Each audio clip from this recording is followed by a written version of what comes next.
been having trouble with my Aqualisa quartz shower for a couple of months now.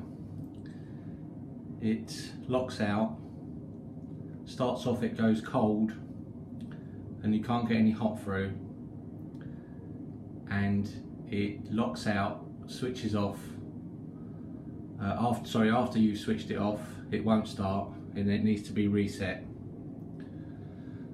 So I rang Aqualisa and they said I need a new processor, £300, £303 I think it is, and I've got the old grey type box over, which was discontinued in 2007, so the shower's getting on for 10 years old now, but it's perfect, works perfectly now.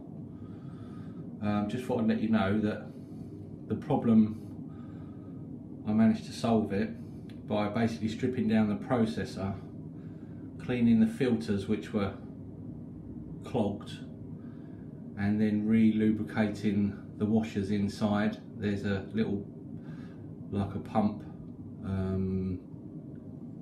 type thing. Mine's the high pressure version, so there's no actual pump, but it looks like a pump in my one. And you just basically lubricate all the plates, put it back together, and it so far has worked perfectly. So I've just probably saved the best part of 300 or 400 quid.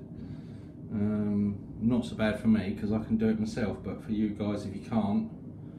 So I just thought I'd let you know. I've seen a few videos posted online, a few bits on forums, but no definitive answer, so I thought I would post my findings and say that so far it's worked.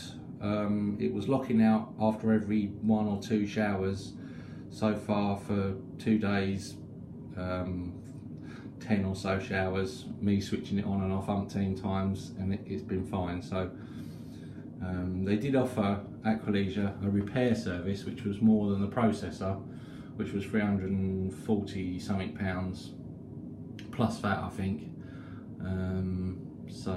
Yeah, just maybe worth stripping it down, guys, and having a clean up of the filters, and then just re-lubricating everything inside that moves. And yeah, good luck anyway. Cheers.